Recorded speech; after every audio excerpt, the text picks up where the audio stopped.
Hello, and welcome to Network's Letter to the Editor training. I am Sister Eilish McCullough, and I serve on the Grassroots Education and Organizing team. Today, we are going to talk about writing letters to the editor. So, up first, why even write letters to the editor? Now, I know this is one of the questions we all receive most often. In an age when newspapers are going away, when many people don't receive print papers, are letters to the editor still worthwhile? Are they still valid forms of educating? In fact, yes, they are. Letters to the editor remain one of the most widely read local content in your newspapers. You can read them in print format, you can read them online. And members of Congress still pay attention to when their names are mentioned in papers. They have staffers who scour the local papers for any time their boss, your senators, or your representative's name is mentioned in the local paper. And perhaps more importantly, letter to the editor campaigns have the power to create movements because they are written about current issues, published in your local paper, and have the ability to shape the public narrative around an issue. And that is what you want members of your community to learn about, to read about. So, how do you write a letter to the editor? What are the things you need to do? First, find your local paper online. Search for, or maybe they have a little tab that says opinion or letter to the editor. Click on that link and find the instructions for submitting a letter to the editor. Check what their word count is. In this newspaper, the Dayton Daily News, the word count is only 200 words. So keep that in mind when you're writing.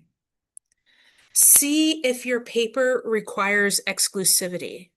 Can you only submit your letter to the editor to your local paper? Or can you submit it to a couple different papers without changing it? Check in on that. How do you need to sign your letter to the editor?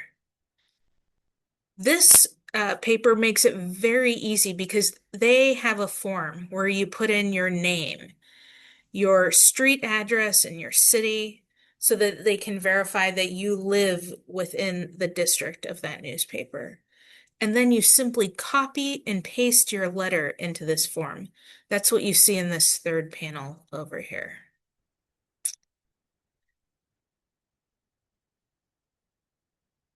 Once you've checked out the rules for submitting in your local paper and you're thinking, this is something I can do. 200 words, that's easy. You are going to decide what you are going to write about. For example, maybe you are going to write about TPS for Haitians. And so you go to your local paper and you search to see if they've recently covered that same issue. And here, in this case, the local paper has covered the impact of Haitians on the local economy and what would happen if TPS is revoked. So you read through this article and you think, maybe I'm going to reflect back to this in my own letter to the editor. And so you're going to say something like, as covered in the Dayton Daily News on this date in this article. Or you might check with Network to see if we have talking points for the issue that you're going to write about, or we have facts or data that you want to incorporate. Both are great places to check. So you know what you're going to write, you know what facts you're going to cite, you know what past article you're going to reflect back to. So you're sitting down to write. How do you start your letter to the editor? First, you want to be creative. You want to grab both the editor and the reader's attention. I think this advocate did an excellent job. This person said, "We are the ones who were made for these times. So, what are you willing to do to step up, act up, and show up for those being targeted today?" That makes me want to read this letter to the editor. And I'm sure when the editor saw this, they said, "Oh, this is one we are going to publish." So you're starting with that attention grabber. Then you're moving on to what you value. This is where you share your facts and your figures. You're telling them what you are thinking. And most importantly, you are being clear and concise. We know if you're writing about immigration or healthcare, tax justice, budget reconciliation, or voting rights, or anything else, all of those issue areas contain so many different pieces of legislation, so many different policy areas within the one big umbrella area. So you want to make sure that you choose just one single piece of that issue. Keep a narrow focus because remember, you only have 200 words to convey what you want to say. And you want to make sure that you are clear, concise, and powerful. In addition to using any facts or any other news articles to support your position, we also encourage you to center racial justice in this section and to make sure that you use a faith or moral messaging framework when you tell them what you value. And here in this letter to the editor, this advocate says, "My faith demands dignity for all people with the right to quality and affordable healthcare and calls me to take action." That is such a clear and concise statement of faith and morals. This is what people want to read. How is your faith? How are your values compelling you to speak out on this one issue? So you've written your value statement, you've included your facts, your data, your information, and you want to make sure that you are bringing this together with a legislative ask. So this means that you are calling out your senators or your representative in your letter to the editor. Remember, I said earlier, when you mention their name, they have a staffer that picks up that they have been named in the paper and they check to see what it is. And you want to call your member of Congress to do something, to take some sort of action. So here we have two examples. In the first, this advocate says, "I want to commend my U.S. representative, Representative Shontel Brown, for voting against this act. And I pray that Congress can come together for a better solution." Excellent, clear, and concise. Commending Congresswoman Shontel Brown for her vote and also praying that Congress as a whole comes together. Very clear legislative ask. In this second example,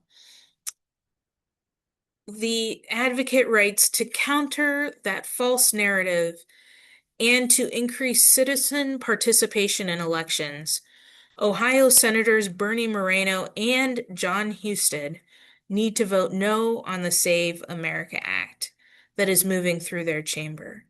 Again, a clear legislative ask naming this person's senators and what they want them to do. Excellent. Remember, you are bringing your letter to the editor together with a legislative ask. Now you've written your letter to the editor. You've maybe shared it with one of us on staff here at Network for someone to read it, to offer suggestions, and you're ready to sign it. Remember, this looks different for every paper. If possible, make sure you include your title, especially if it carries meaning in your community. Your first name, your last name, and your suffix. However, so often you can only include your first and last name in your letter to the editor. If possible, list your congregational or organizational affiliation. Again, if it's possible and makes sense. Also, if it's possible, name that you are a member of a network advocates team or that you are part of Network Advocates for Catholic Social Justice.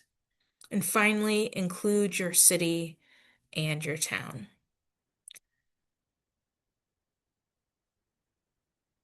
Now, just quickly to review, when you are writing your letter to the editor, those approximately 200 words that are going to be read by members of your own community, by your neighbors, your friends, your family, maybe fellow parishioners, maybe fellow colleagues.